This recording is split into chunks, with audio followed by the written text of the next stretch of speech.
Love it. Hey, how's everybody doing tonight? Welcome to another awesome action-packed show we got for you. I'm your host, Carlos Tacos, and we have with us Miss Patty. How you doing tonight? I'm good. Happy Thursday. Happy to Happy be Thursday. here. Right. Full Yeah, how are moon you? tonight. Yeah, first full moon of the year. Should be Right. an energetic and powerful evening. Right. I know I told some people we're gonna have a different intro song tonight, but we'll wait till the surprise guest. Well, everybody knows who the guest is tonight, so Yes. when you hear, you'll know when he's about to come on. You'll hear the music, and then we'll pop him on, and yeah. So anyway, the myth, the legend. right? Oh yeah.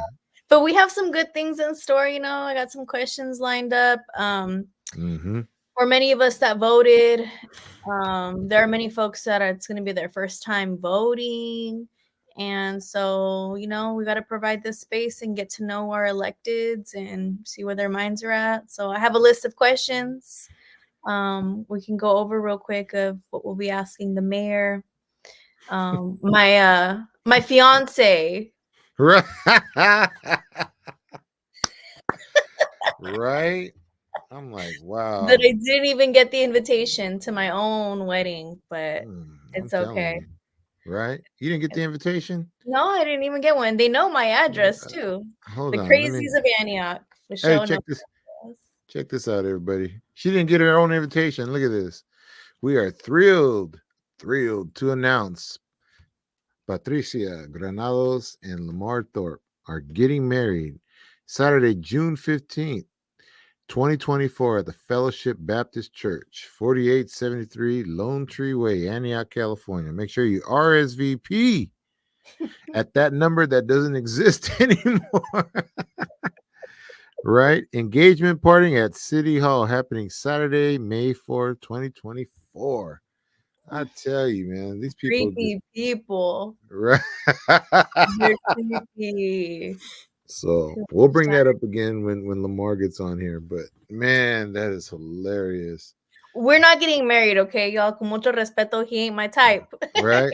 But no. It's a prank, y'all. It's a prank. We'll talk about it. But yeah. We'll talk about it.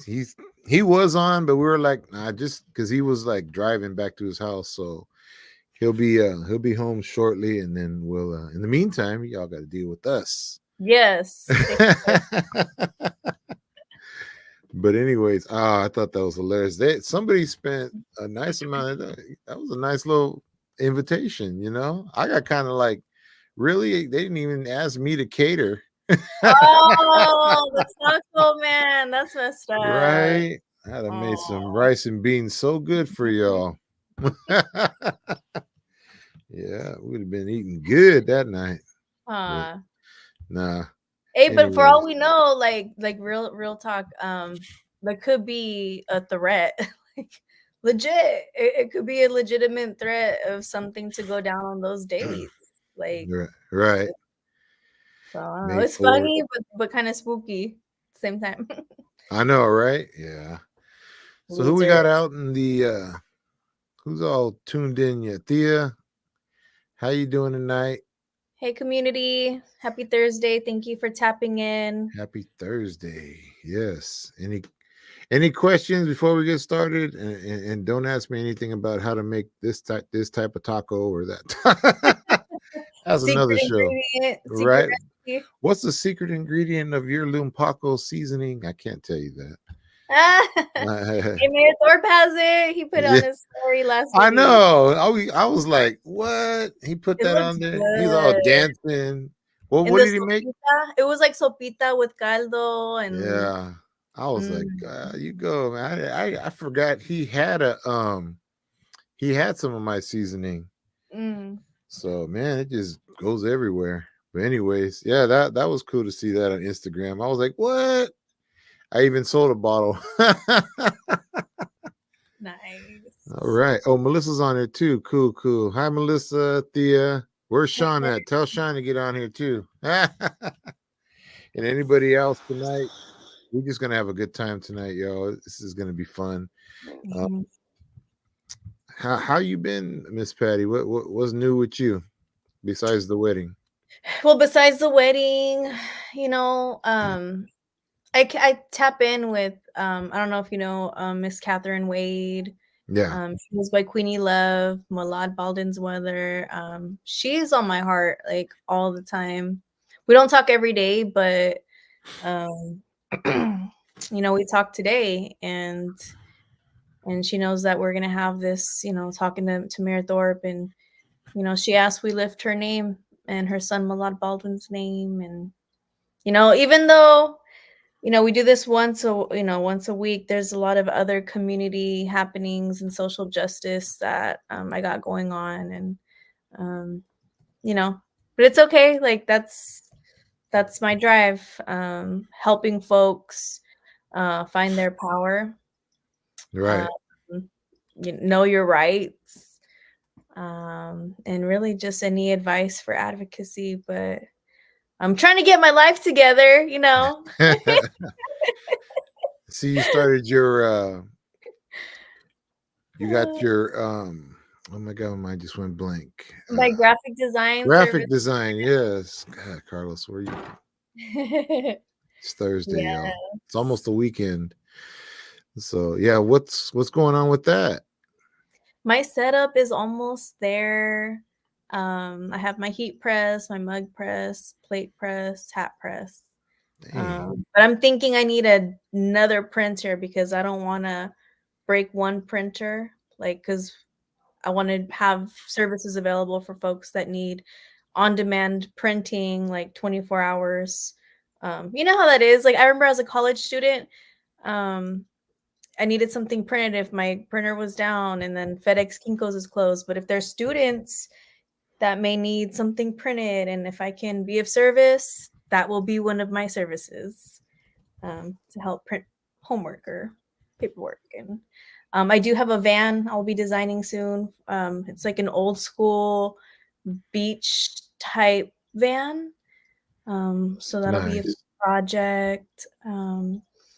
I have a friend with the voices of, well, her mission is to find and speak on missing people. So that's a logo that I'll be working on, which is cool. But yeah, how about you? What's up with you and your creative ventures? What's your most recent design, like project with the, I love the ones that you did with the flag and the resin, like over the wood.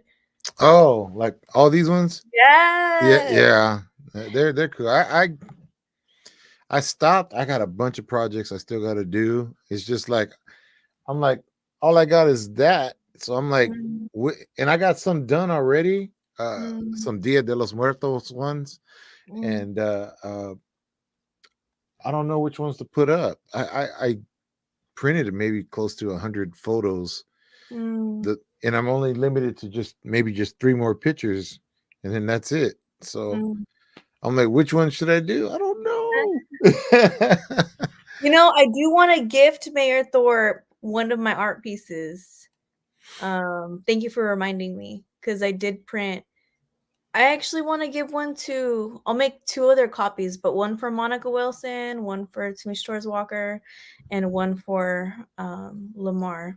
I'll be right back. I got to show you this. Uh-oh. Un momento. All right, she's coming back, y'all. Hope she comes back. Uh-oh.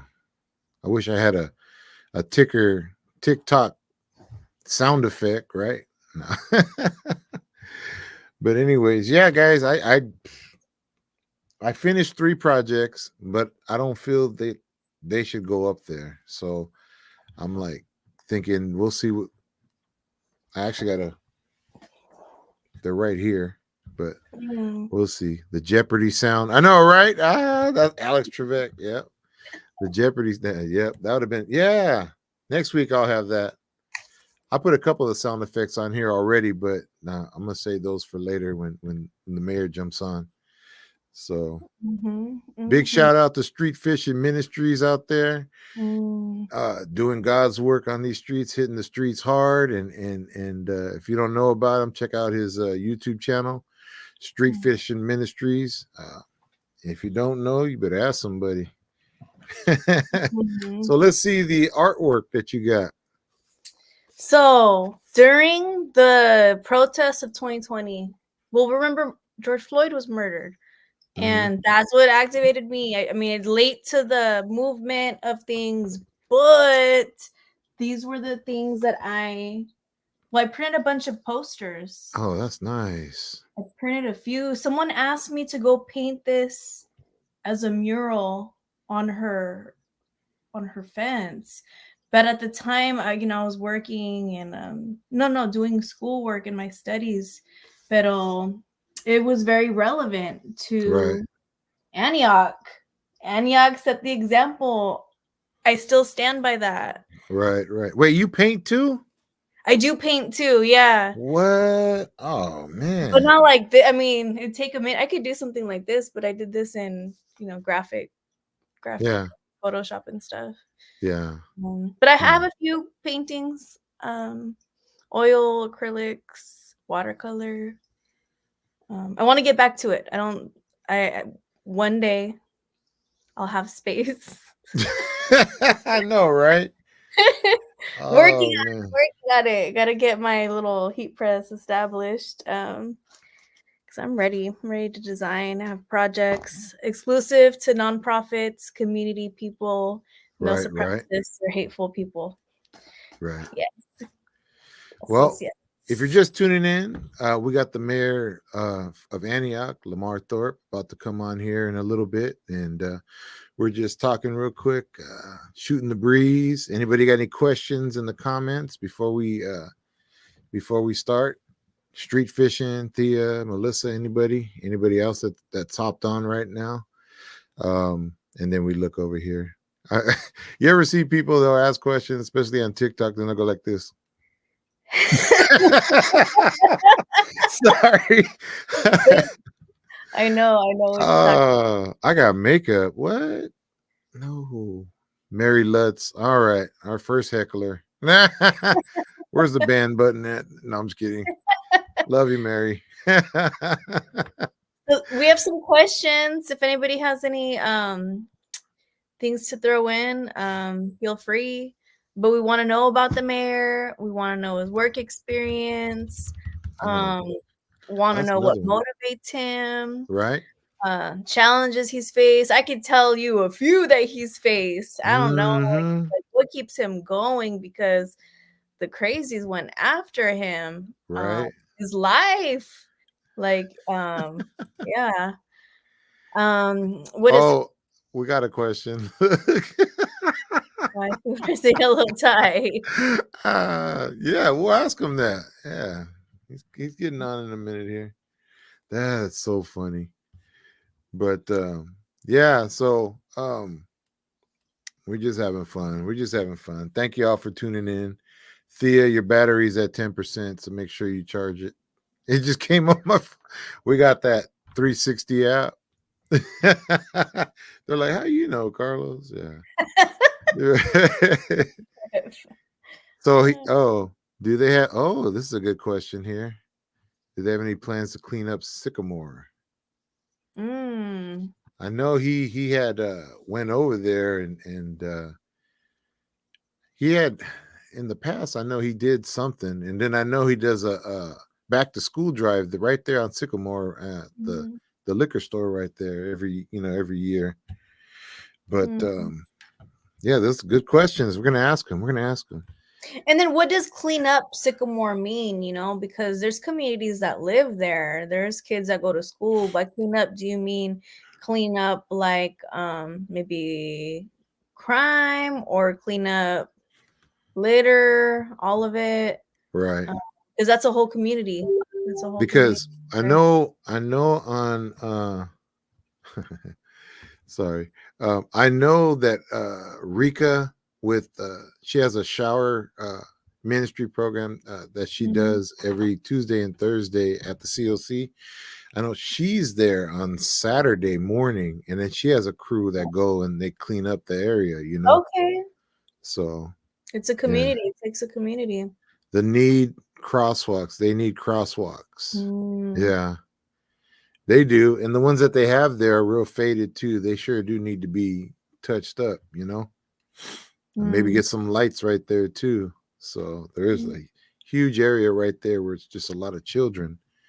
The sycamore, the lemon tree, pepper tree. Yeah, a lot of kids out there.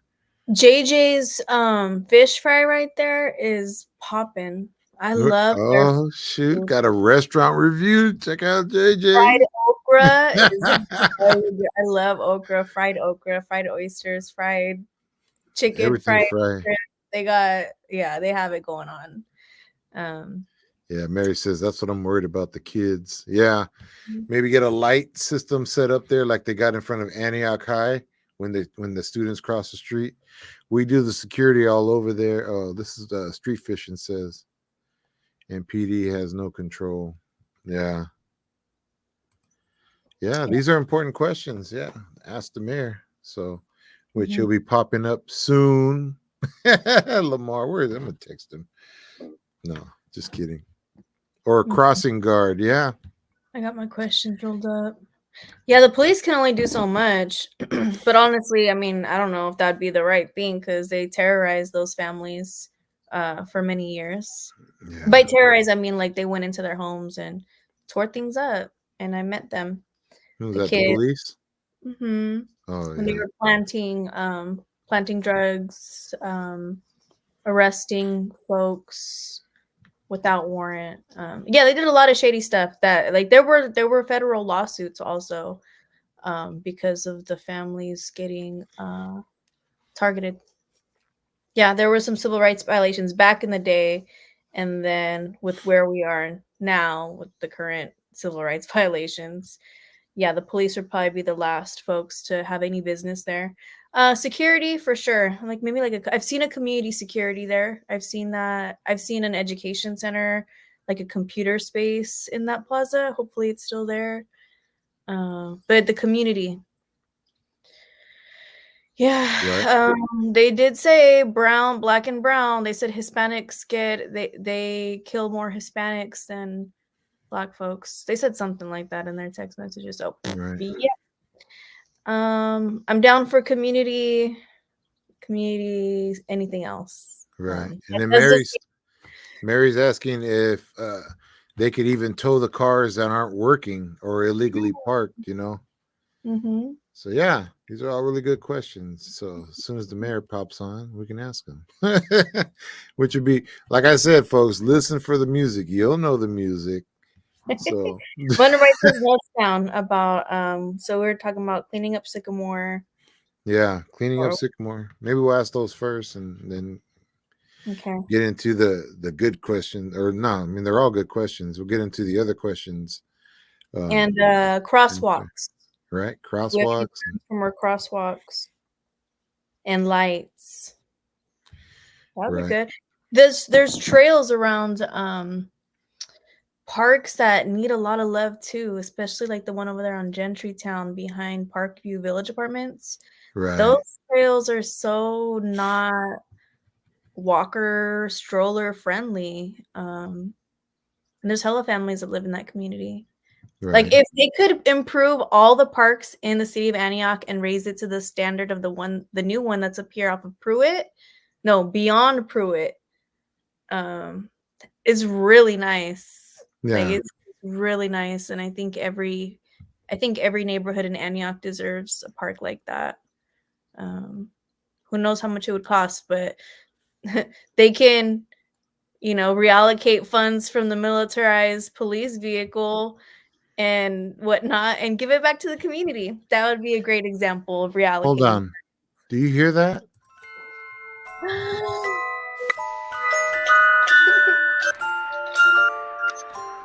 Hey. Oh boy. It's my fiance. Hey. Yes, yes, yes. Thanks for joining us. I was waiting for that. Well, it's a pleasure to be here. Happy to have you. Yes, thank you for being on the show. So, Absolutely. all right, Miss Patty, you got some questions from the audience. Yeah. I don't even know where. Do we start with that, or do we talk about? Well, let's introduce our Okay. community. Hey, folks. Meet our alcalde, our mayor, Mayor Hernandez Thorpe. Yes. Congrats on the name change. We read about how to honor your family and your adoptive parents that raised you. So we're happy to see that name change. And so, community, this is our mayor. If you haven't met him yet, El Jefe, I call him. see. So we're gonna have some questions for you, Mayor Thorpe. I asked him if I could send him the questions, and he's like, nope. So he's on the fly, and that's what. Right. He has no idea. So tell us about yourself, Mayor Thorpe, for the folks that are their first time voting, don't know anything about you. Tell us a little bit about yourself. I know there's a lot of amazing things, but go ahead. Well, first, you and I are not getting married. Yeah. I think that's important for folks to know. Right, no, right. But well, sure. Briefly, I am the 31st mayor of the city of Antioch, and as you know, Antioch is one of the oldest cities in California, and so it's a great honor to serve as its mayor. And I'm also always proud to share. And some people misinterpret me sharing this as something to brag about, but it's not that I'm bragging. It's just that it speaks to the changes of our city. I'm the only mayor who's earned as the highest number of votes of any mayor in the 150 plus year history of the city of Antioch. No one's ever earned as many votes as I have. And I'm proud of that because it speaks to the changing demographics and changing diversity of our community, that we strive to continue to become a more inclusive community where everybody, whether you're from the Bay Area, whether you're from other parts of California or throughout the United States. I came here from a town of 5,000 people in Cheverly, Maryland. And whether you're an immigrant to our country, Antioch continues or is building a community that's inclusive and welcoming to everybody. So from where you may be nationally to our LGBTQ plus community, everybody's welcome in the city of Antioch. And it's no longer a city that just a few individuals get to say that this is our home. This is everybody's home. Yeah. No, absolutely. We're very diverse. Folks, there's a small group of people that refer to Antioch as their town, and they had a lot of campaigns to get activists and advocates out of their town. But this is our town, and that's what makes our city so beautiful. So yes, thank you for that. How about any work experience that you'd like to share within government? Any past experience, military? We have a military brother, y'all. Mayor Thorpe is a Navy veteran. Navy. Yep. Yes. I am a proud Navy veteran. Yeah. Served 8 years, 5 on active duty, and then 3 in the reserves while I was a student at George Washington University. And but my professional training is as a higher education administrator. When I was working on my graduate degree, I was a presidential fellow at GW, and I was assigned to the University Advancement Office. So I traveled the country to raise money on behalf of George Washington University. So that's my formal training. And so most of my career has been in higher education administration as a development officer. Awesome. Outstanding. Education is key, y'all. Our educational institutions, and so that's amazing work. How about advocacy experience? I feel like when I think of advocacy, I've seen you a lot and different actions around for healthcare workers, for our Black Lives Matter folks. Yeah, tell us about that, your advocacy, community experience, and doing that kind of Well, work. believe it or not, and sometimes people get confused because I wear suits and ties, and sometimes it feels like it's some people are in competition to want to be the loudest voice in terms of being and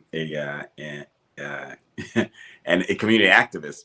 I was born into community activism. I was raised in East Los Angeles, God Los Tacos knows where, in El Sereno. When I was growing up, they wanted to build, Caltrans was going to build a freeway that connected the 710, which is the Long Beach Freeway in Los Angeles, from where I was growing up in El Sereno to South Pasadena and Pasadena. And so that portion of the freeway was never completed. But by then, communities had been created. And so when they were going to build this freeway, the plans were to demolish my community in East Los Angeles. And then when they got to South Pasadena, very affluent South Pasadena, they were going to go underground to preserve historical homes in South Pasadena and in Pasadena. And we were like, our homes look exactly the same. Why is it that here in the majority Mexican community of El Sereno, would we just demolish homes, and the very affluent white communities of South Pasadena and Pasadena get to keep their homes as historical preservation? And so that's what I was born into. And so I was an activist fighting against the 710 extension as a middle school student, as a high school student. So I've always kind of had a very activist streak to me. And then of course I grew up in California during Proposition 187, when many of our parents got activated, many in the Latino community got activated because we thought that proposition was just racist and specifically targeted Latino immigrants.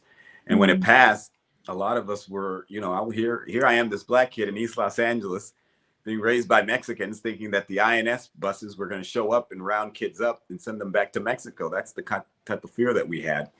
But so I've always had an activist streak to me. I am an activist. I've always been proud of that. And so that's what it has always.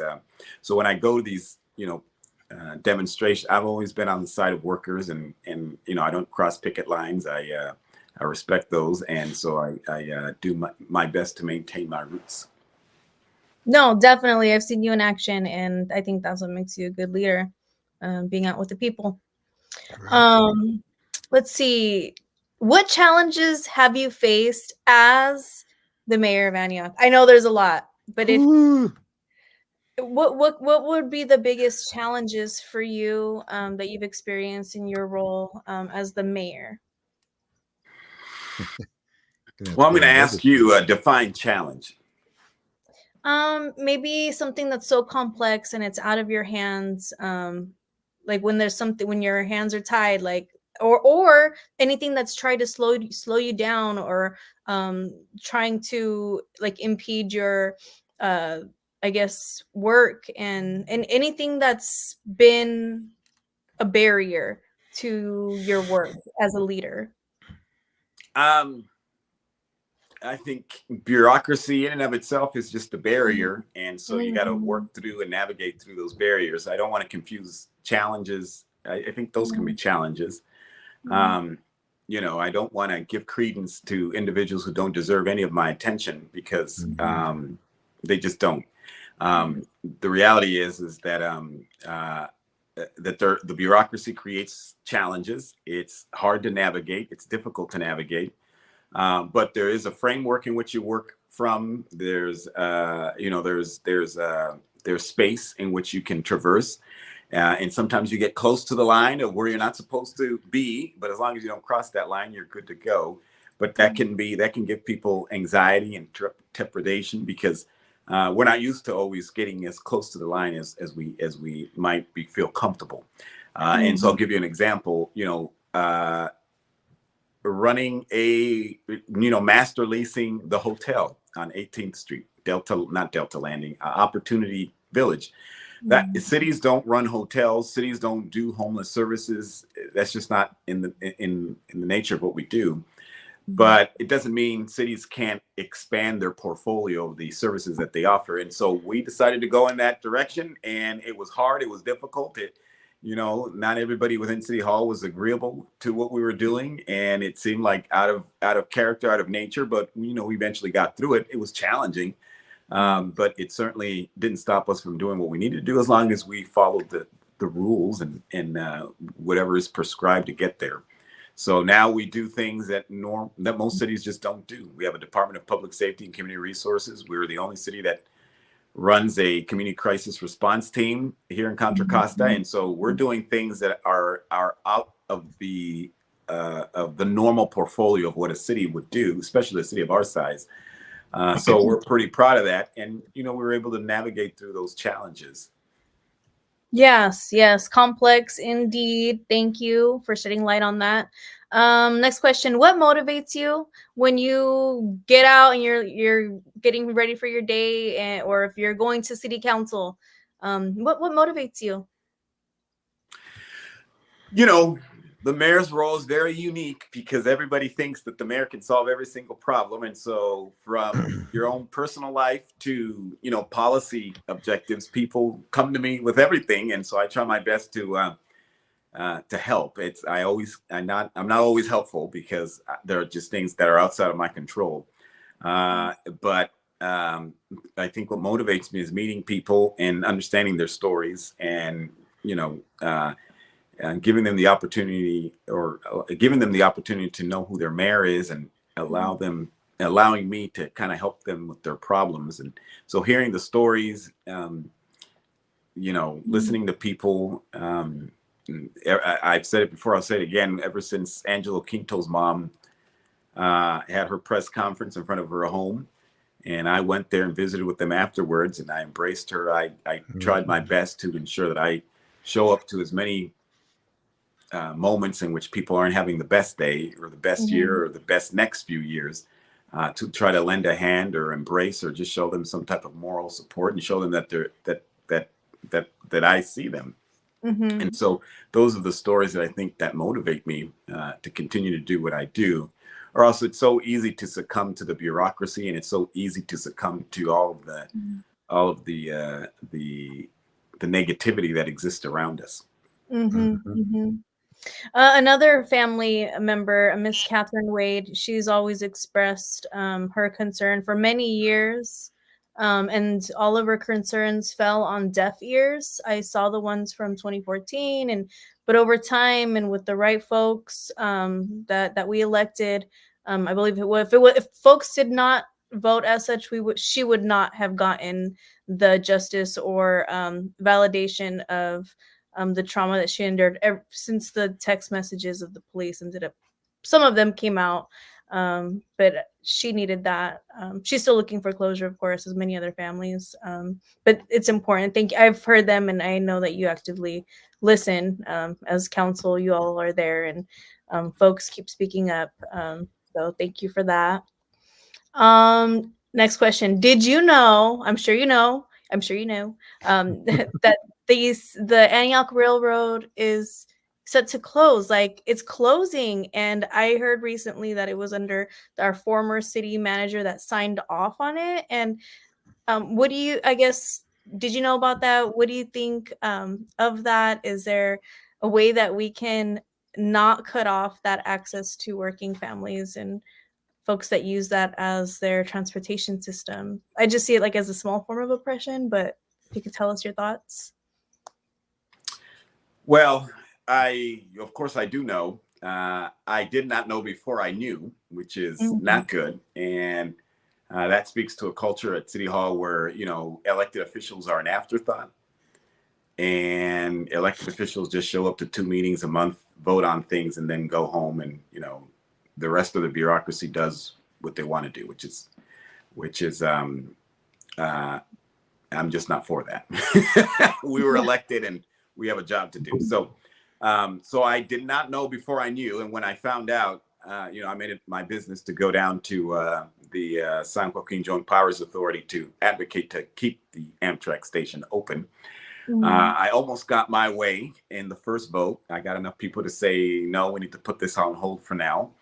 And then, you know, as typical, they when they realized that they actually didn't get majority support to close down the Amtrak station, they took a recess, and then they took some guy out back. And then next thing you know, he came back and changed his vote. And next thing you know, now we don't have a train station.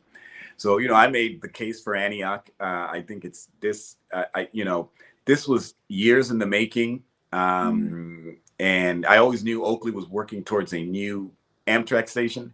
I didn't realize that it was at the expense of Antioch. There are things that I have voted on, myself and Councilwoman Wilson have voted on to support the Oakley train station. We didn't realize that we were voting in a way that would then be detrimental to the city of Antioch. It seems like just any old Amtrak station, but that means we then lose out on opportunities for grant funds and federal dollars that that would create transit-oriented development communities here in Antioch, because then we will no longer have a mass transit area in downtown. And that's, you know, an under-resourced community, that area. And so it's very unfortunate that now people who are under-resources, or communities that are under-resourced, don't have the opportunity to apply for the types of grants and federal funding that exist if there were mass transit access. Okay. And so you know, I mean, the joint authority made it clear to me that under the previous city manager, Ron Burnell, that he made the decision or went along with their decision. I had a conversation with Ron after I went and made my case to the Joint Powers Authority. He says, no, that's not how it was. So I don't know who to believe. But what I do know is that no one ever brought that decision to the city council. We never voted on it. We never got input. We never said anything. But the people who were involved in these conversations who did, and kept us in the dark. And this is why we need to know who our electeds are, how the decisions are being made, because of things like this, community. So you heard it. Right. Okay, thank you. Next question. It has to do with houselessness, but I know what you did for our community, and that's including all of the community advocates, and that was providing the space, project, was it Project Home Key, with the hotel, and providing that shelter. So that was great. Thank you for that. Yeah, that's okay. Opportunity Landing. That's that's through our own money. That's not state money. That's Antioch money being put to use to house our neighbors without houses. Yeah, beautiful. Because there are folks that see them as less than human. So thank you for making that happen. Okay, what is your outlook on, let's see, housing insecurities and rent ordinances? Okay, just FYI, back into our community, there's landlords that are raising rents on families. There are landlords that find ways to harass and intimidate families. There are landlords that unjustly evict folks, and Antioch passed some historic votes to set a rent cap to prevent landlords from harassing tenants, which is, other cities are behind on that, but Antioch led that. What else do you think about any other rent ordinances? I know just cause for eviction is a topic. One of my friends from Parkview Village, he's en route to possibly being evicted because they're raising his rent unjustly, but it was after he was seeking help about a leak. And it's just crazy. Like, the more and more that I meet with families and hear their stories, there's some urgency to that. But is there any other protections or that you could see in the future to support families facing evictions?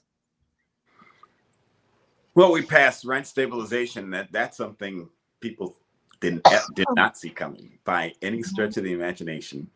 And I remember when I ran for city council in 2016, and I got into it with a council member he was not a council member at the time, but he was part of the Delta Real Estate Association. We got into it about rent stabilization.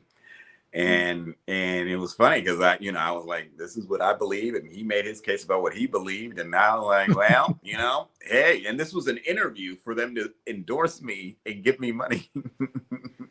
Dang. And I said, I'm going to make myself very clear. Whether you give me money or not, I don't really care. I believe in this. And if it ever came forward for a vote, this is what I'm going to vote for. And interestingly enough, they did give me money for my campaign.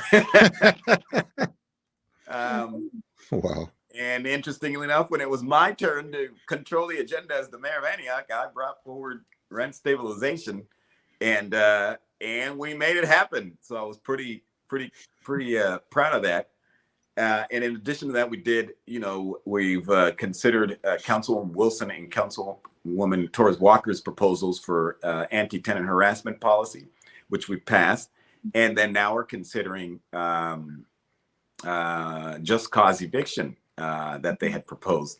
And so I hope that we can get to a point where we can pass these. As you know, the city is literally tied up with a host of legal matters, which has put a lot of ordinances. It's not just cause, but a lot of ordinances kind of at the bottom of the list because our legal department has just been consumed, overtaken with a host of legal matters related to the police department. So it's been challenging, and I wish we could get things ahead, but I'm trying to be as patient as possible because I recognize what's happening, and I don't want to dismiss what's happening. This is very serious. Mm-hmm. Yeah. On that note, could I ask you any questions about the investigation into the police department? So, before you get into another topic, I want to add about the protections for renters. Yeah. For a long time, for decades, these issues have existed. These are not one day people didn't wake up and say, oh, I happen to have mold, and oh, I happen to be harassed by my landlord. Oh, the rent is skyrocketing. This has been happening for decades.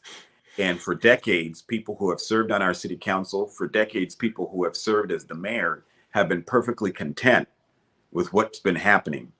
Our city staff has been content with what's been happening. All these measures that I'm talking about have been city council led. City council led. In the past, most of the agendas even when I was on the city council, most of the agenda was led by unelected bureaucrats in City Hall, not by the people you were voting for. And so, a lot of what you see in relation to discontent with some folks related to City Hall is related to we've turned the status quo on its head. And we don't allow ourselves to be led by the bureaucracy. We lead the bureaucracy. People over profit, y'all. Well, I don't think I wouldn't say that it's people over profit. I think it's just, Antioch in the course of its history has grown double its size every couple of decades. In the 1990s, we were like a city of 40,000, 50,000 people, maybe. Now we're 120,000 people, and that's in 3 decades. And so things, maybe when we were a city of 20 or 30 or 40, 50, 60, 70,000 people, it was okay just to go to show up, to be an elected official, show up to 2 meetings a month and say this is enough. But that's not the case anymore. And in particular, given the diversity of the residents who live here, there are people who live here from San Francisco, Oakland. I grew up in Los Angeles. We grew up in major cities where your government is ultimately accountable, not the bureaucrats. And I don't say bureaucrats I'm a bureaucrat. My whole career has been in higher education administration as a bureaucrat. I don't say that as a bad thing. I just say that to distinguish between who is elected to lead the city and who is elected to administer the city on behalf of those who are elected to lead the city. No, these things matter. Thank you for shedding light on that. Next question.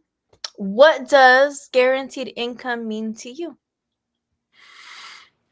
Well, it's a topic that I've heard a lot about. I haven't really sat down and really taken the opportunity to really study the issue as I should. I was in Washington, D.C., and I got a chance to talk to former Mayor Tubbs of Stockton, who's championing this across the country. And he's reached out a few times for us to get together to talk about guaranteed income. And so has our friends at Monument Impact over in Concord. So, that's something that I'll be taking a look at. But just on the surface, from what I understand, it seems to be a program that whose results are proving that when you give people money and they're in challenging circumstances, they're going to use it so that they can get themselves out of those circumstances. And so it's something worth noting and worth our time, I think. Absolutely. Thank you for that. Next question. What does public safety mean to you? Well, public safety, for me, means a lot of things. I mean, I think the city is in the business of public safety, whether it's public works, whether it's the police department, whether it's parks and recreation. We all have a role to play in public safety. And, whether it's a speed bump on the street, whether it's making sure that environmentally we design our streets and our landscaping in a way that keeps people away from, dangerous intersections and they can comfortably walk down the street. If it's ensuring that we have a proactive police department, preventing crime from happening, being engaged in the community, or a department like the Department of Public Safety and Community Resources that provides direct services to our residents. To me, that's all public safety. Excellent, because we had a viewer earlier mention Sycamore and what can be done about it, and they mentioned like crosswalks, more streetlights. Well, we are doing that. We approved money. We did approve money. We approved like $500,000, and that was something myself and Councilwoman Torres Walker championed. And it was funny because I had it on the agenda one time for the money to after those 3 third graders were hit by the car. One passed away and 2 are now not the same as they used to be, unfortunately. Happened. So we put that on the agenda. And to my surprise, when I got back, I didn't get to go to the meeting, but it seemed like a no-brainer to me. Tamisha tells me, oh, they voted to do something somewhere else. And I'm like, what? But the whole point was Sycamore. So I had to bring it back. We've got Sycamore in there. We got 10th Street and we got James Donlin in there. So we've invested over $1.5 million I think it's $2.5 million to add traffic calming devices and in those streets. Yeah, I think that's a great investment. A lot of lives will get saved. Those are definitely hot zones. So thank you for addressing that. Sycamore continues to be a challenge, and Sycamore is a tough. Sometimes laugh. I'll get tagged, or people will send me screenshots of what that blog says that stirs up the racist in our community. And they'll put, look, he had a press conference a year ago, and look, it's still the same. It's like, this is decades in the making. Who said that? No. Yeah, so there's folks that love to blame the African American elected officials. It's a pattern of behaviors that they've done for a very long time. Victims facing forms of harassment, recalls, getting blamed for crime, getting blamed for all of these things. So it's a real thing. But at least it's getting addressed. Looks like we lost our mayor for a little bit. Maybe he'll hop back on. I think he's trying to I know, where'd he go? I think he's trying to use his okay, he hung up. He's gonna he'll be back. Okay. Just give him a minute, y'all. But yeah, so I know you guys are asking questions in the comments, and we're gonna get to these questions. They're texting me. I'm like, what do they want to know? we're gonna no cheese mess, okay? All right, we're gonna go over an hour, obviously. So we'll get to your questions, and I know Thea, we'll get to your questions, okay? And then Street Fishing. 4 more. Yeah. All right, here we go. Let's see. Dun, dun, dun, dun. Welcome back. Yeah, I don't know what happened, but yeah. Yeah, we were talking about the public safety and the investment on these dangerous roads. So. Yeah, so we're making investments in some of these dangerous streets. We are. Awesome. Okay, if you had a budget, if you had to budget the funding, where would you prioritize it? Like, we have a lot of needs in Antioch, but let's say, I don't know, top 3 in community things. Or I've seen the budget for the police department years ago, and I hope that that kind of is getting reallocated. That's my goal and my dream. But where could funding go? Where would our city invest, make big investments? Homelessness. We gotta house people. All right. Yeah. Well, no, it's detrimental to everybody, not just the people who are on the streets, because it creates such an environmental challenge for the city. And human feces, the batteries, the oil, all of that has, it's not just dangerous for people who find themselves in the worst of conditions, but it's dangerous for the community. And then, as you know, Antioch is the only city that pumps directly from the Delta. And so a lot of these, when it rains, as an example, as it's been raining, where do you think all that stuff goes? Well, it goes right into the stormwater drains, into our creeks and whatnot. And then it goes right into the Delta. And then guess what? There's the intake valve that the city then pumps the water back into our system with, I mean, we clean it and we serve it, in the best quality that we can. But just the idea of, the types of water that we're pumping, that's not good. Mm-hmm. No, yeah, I think that's great. Next question. What would an African-American holistic center look like to you? I don't know what it would look like. I've heard the concept, and I know some folks at Genesis Church are working on something, but beyond someone briefly telling me about it and do I support it or not, and I'm like, well, I haven't even studied the issue, so I would. I don't know. Okay, that's fair. Last question for me is, what would you say to people who think that their votes don't matter? Talk to Tamisha Walker and ask her if their votes matter. That was a close. That was like less than 10 or less than 30. 3 votes. Oh, 3 votes. Oh. 3 votes. 3 votes. I remember that. That was stressful.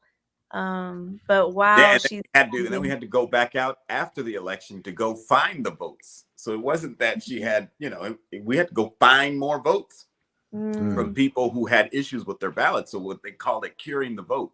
And me and Tamisha were out there knocking on doors together, getting people to give us their, like, hey, sign this thing here and get your ballot back in there. Yeah. Yeah. Shoot. I have something I want to gift to you. I want to gift a copy to Councilwoman Monica Wilson and Mayor Pro Tem Tamisha Torres Walker. And this is dear to me because in 2020 I made some posters.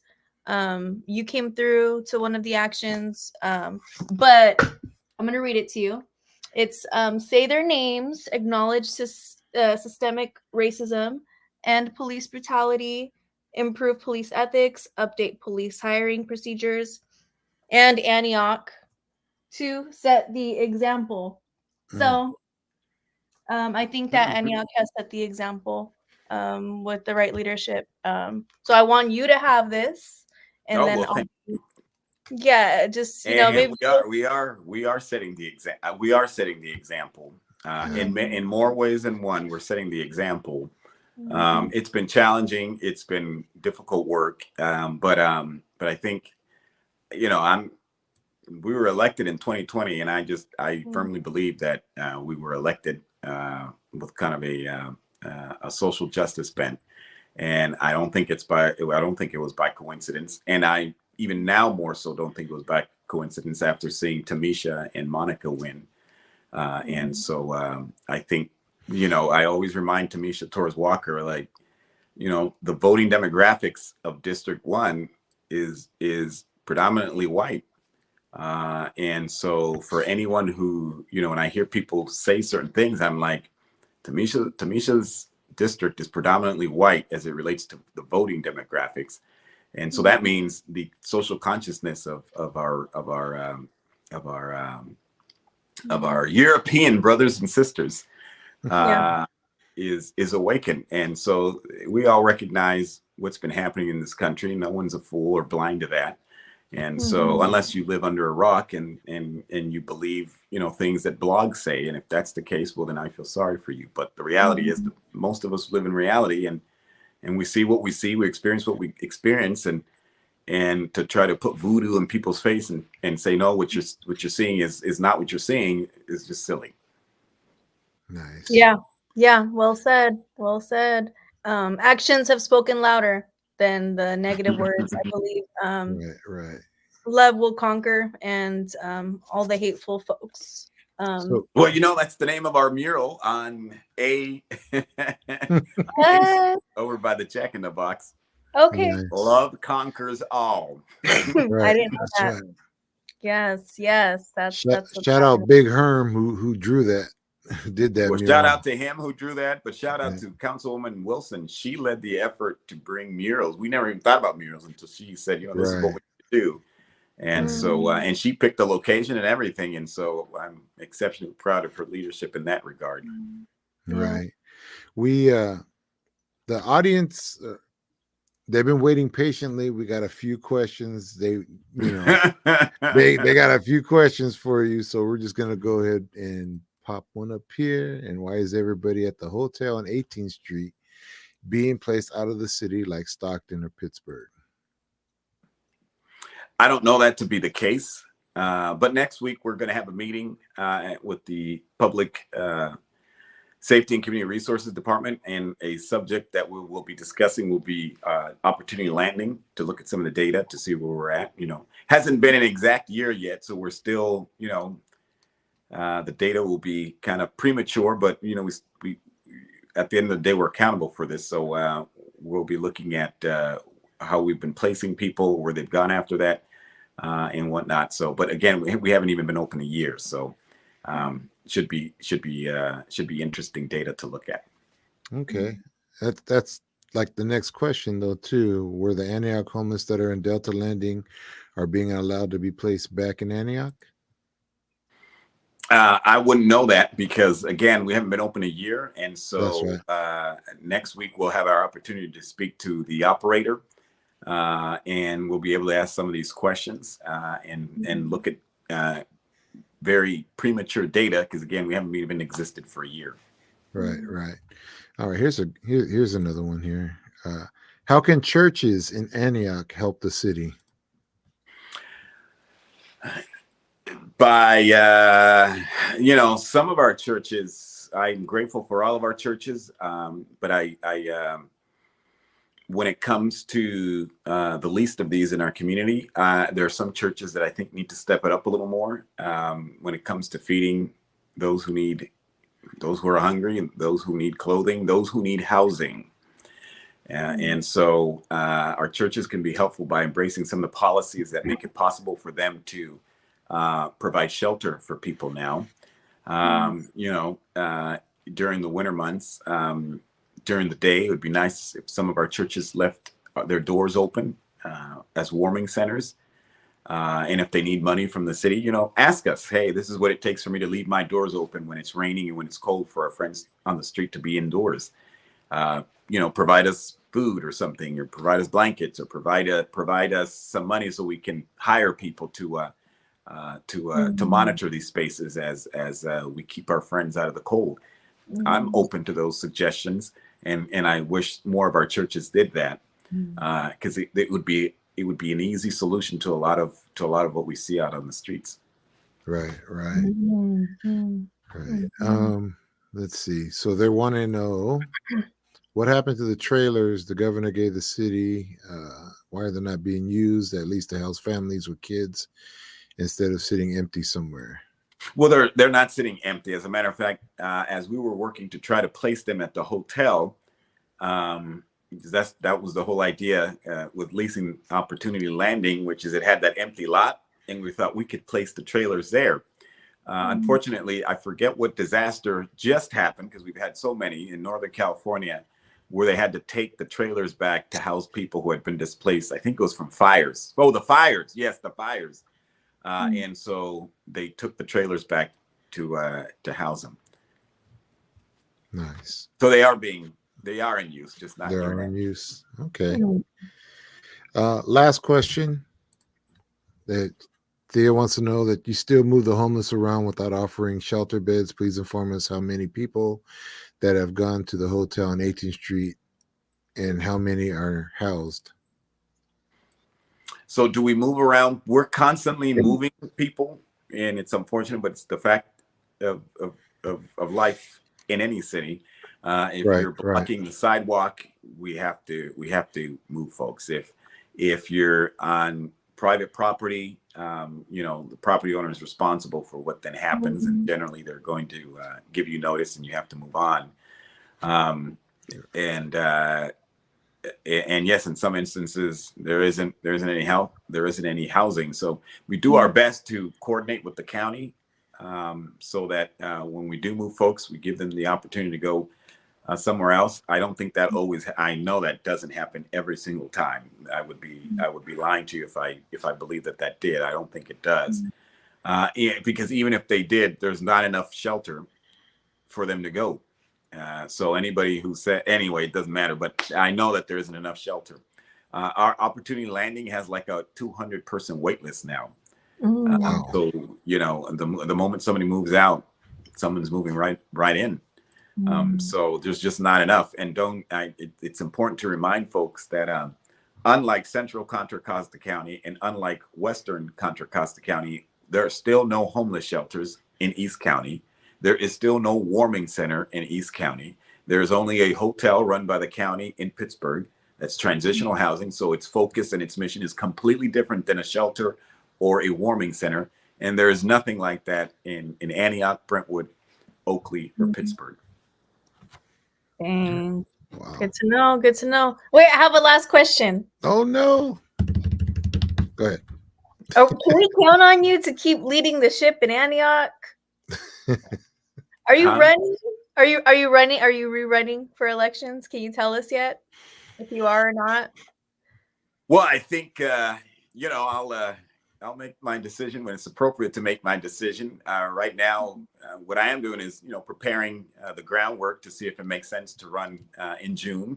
And once I've determined or set things in place where I feel like, okay, I can run a strong reelection campaign, I'll make my announcement as to whether or not I'll be running for reelection. Cool. Mary Lutz says, please. Lead the ship. Lead us. Right? Man. All right. Well, thank you so much, Mayor Thorpe, for taking the time. Mayor Hernandez Thorpe. That is my name, Hernandez Thorpe. So your full name is Lamar A. Hernandez Thorpe. The A stands for? Anthony.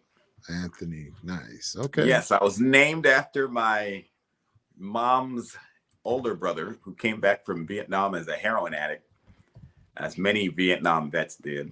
And he eventually, she discovered him dead, overdosed on heroin. And so that's something that she never forgot about. You can never forget about anything like that. So when she had me, she wanted to honor her brother in that way. That's beautiful. Respect. Well, people are saying this was a really good show. Yeah, I have to agree with you guys. Mayor, we thank you for your time. You know what? Hold on real quick. I downloaded this sound because I wanted to use it. I'm going to use it right now. Here we go. There we go. Sorry, I'm like, I'm going to use this, and then we started late, and then dang. So I used it, so I feel better now. Yeah. Awesome. Yeah, I've got to have the DJ remix sounds. Jack of all trades. Right. DJ Taco. Yeah, I know. Huh?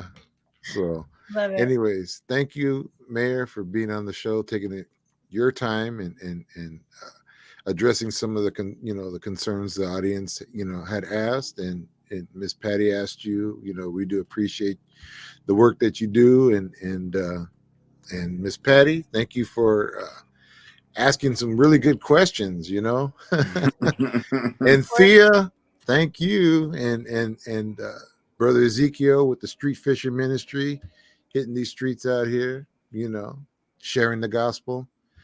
So, right on. Thank you, Carlos, for providing the space. Oh, and the community can talk. Before we leave, I showed this earlier. The Carlos Taco Show. We give a little brief description about who we are. A little paragraph, I think, of me and Miss Patty. But what I wanted this website for was for the resources, and I've got a bunch of resources on there to help with housing, with food. There's even one on. These are all East Bay area. The East Bay right here. Immigration. If you need help with immigration, so check it out. We're gonna update it. If you have a nonprofit that you want me to put, just send it to me at caguilar925@yahoo.com, and I'll put it, or message me on Facebook, because I use that mostly. I have a Instagram, but I'm on Facebook more. I thought about something as I was as you were saying the resources and whatnot. I do want to say I was last week. I was at the U.S. Conference of Mayors, and it's when all these mayors from across the nation come together. They have a winter meeting and a summer meeting. I've never gone. This was my first time going, and I regret not going in the past because it was very valuable for me. But I do want to share, because I think sometimes it feels like Antioch is on an island by itself, where some folks just think that things that may happen here is so unique to Antioch that it can't possibly be happening everywhere else. The beauty of the U.S. Conference of Mayors is that you get to sit with mayors of any size in work groups discussing the challenges of our days. Homelessness is not unique to Antioch. It's not unique to the Bay Area. It's not unique to California. It is happening in every single city throughout our country. It's not unique to California. Housing affordability, the sticker price may look low in different parts of the country, but your income earning potential is lower. And so people are still living paycheck to paycheck in other parts of the country, including Texas. And so the increases in crime that we're seeing related to property crime and car thefts across the country, universal. In California, we've heard people blame AB 109 and Prop 47 for the types of the smash and grabs and all that. There are other states who haven't changed these laws, and they're experiencing the same thing. So I was blown away by the level of similarities and these are Republican mayors saying this, these are Democrat mayors saying this, these are independent mayors saying this. We're all seeing some of the same similarities across the country. It's not just an Antioch thing. It's not just a Bay Area thing. It's not just a California thing. These things are taking place nationwide, and they deserve the attention of all of our mayors and all of our people. But some of these issues we really need federal help on. The homelessness issue isn't going to be solved by one city, one state. It's going to be solved, or we're going to see some bigger impacts if the federal government gets involved and starts actually investing in building more housing, and second, approving more vouchers so that people can get housing. And the smash and grabs, the thefts that we're seeing, where people just walk in, take stuff, unless there's a federal intervention in terms of these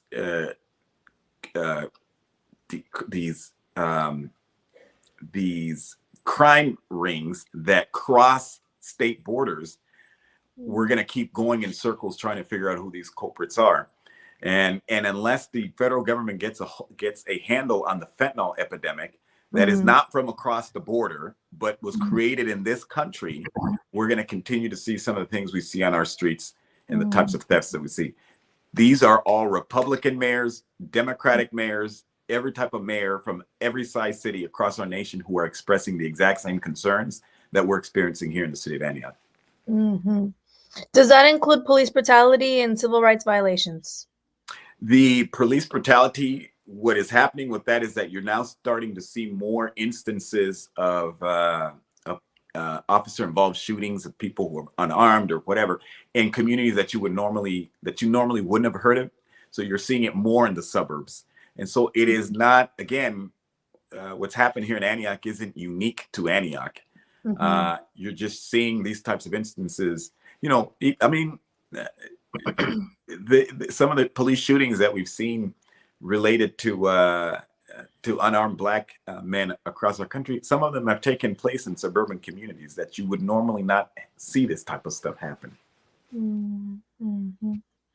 Okay. Y'all heard it. All right. Thank you. Well, thank you all. Thank you. And thank you all for tuning in. And I guess this is where we play this. You know who your elected officials are. Register to vote. Yes, indeed. Yes. And same time next week, every Thursday, 8 p.m. Pacific Standard Time. And we'll see you soon. Thank you all. The electeds want to join us. If y'all know anyone, send them our way. Take care, everybody. Thank you. Good night. Good night.